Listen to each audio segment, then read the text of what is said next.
Share on Pinterest picture a gray rock, unremarkable, forgettable, and similar to countless others scattered nearby. Even the most enthusiastic collector probably wouldn't have a lot to say about this rock. So, if you wanted to escape notice, becoming a gray rock might seem like a good way to go about it. Of course, people can't actually turn into rocks, but that's where the idea of gray rocking comes from. Ellen Byros, Mississippi, LCSW, a therapist in Sewanee, Georgia, describes gray rocking as a technique for interacting with manipulative and abusive people.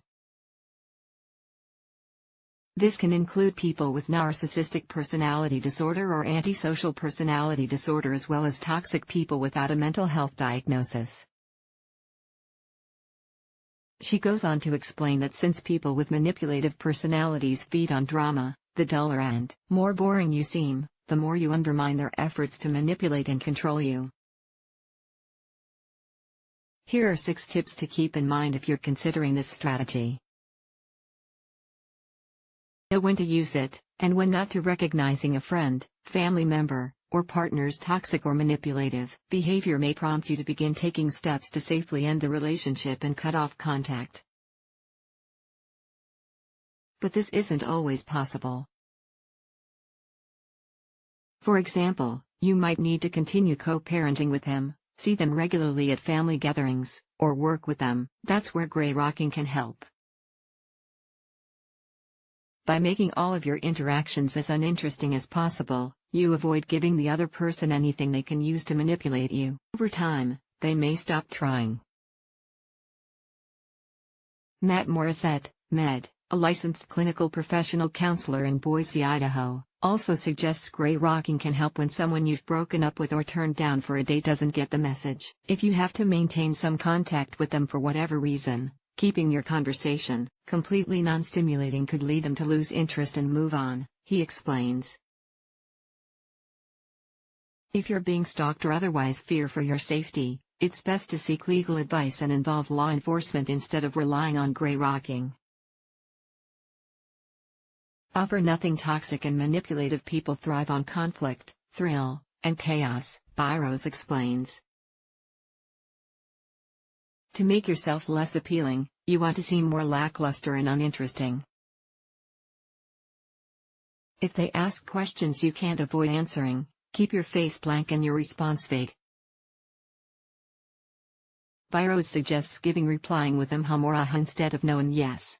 If you need to answer work-related questions more fully, it's helpful to avoid infusing your response with any personal opinion or emotion. This can help keep someone from grasping at small details they might try to manipulate you with. Say a coworker who likes to create drama asks, "Can you believe these new policies? How do you feel about them?" You might respond with a shrug and without looking up from your work or making eye contact. Sticking to this non-committal response, even when they persist, can make it seem as if you really have nothing more interesting to say. Disengage and disconnect. Avoid eye contact with a manipulative person when practicing gray rocking, Byros recommends. Since eye contact helps facilitate an emotional connection, focusing on another activity or looking elsewhere can help you remove emotions from the interaction. It can also help reinforce your sense of detachment. Directing your attention elsewhere can also help distract you from attempts at manipulation. Toxic people may make cruel and negative remarks to get a response, and this can be really upsetting. But having something else to focus on can help make it easier to avoid showing emotion. If you don't have a project or paperwork close by to distract yourself with, you can try disengaging by focusing mentally on something more pleasant, such as your favorite place or a person you really care about. Keep necessary interactions short. In some situations, you might need to have fairly regular conversations with a toxic or abusive person. Maybe your parent or coworker has narcissistic traits, or you co-parent with a manipulative ex. Communicating electronically or by phone may work well here, since doing so allows you to avoid prolonged interactions that might cause stress and make it harder to maintain a gray rock facade. But gray rocking can work for any type of communication. Remember to keep responses as brief as possible, saying things like, yes, no, or I don't know without further explanation. If you're managing a co-parenting schedule, limit communication to pick-up and drop-off times. Don't tell them what you're doing. Do not tell the manipulative person you're gray rocking, Byros says.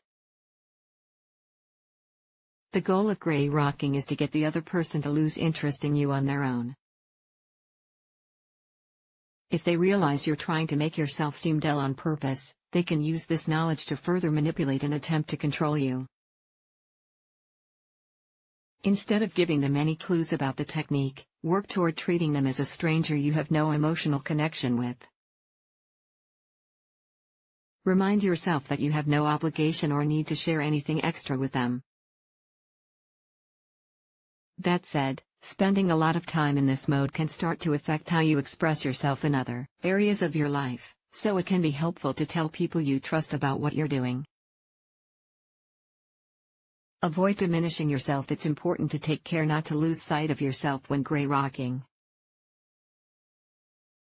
Gray rocking requires a disconnect from your emotions and feelings, Byros explains. So it's possible to experience symptoms of dissociation or complete disconnect from your own feelings and emotions.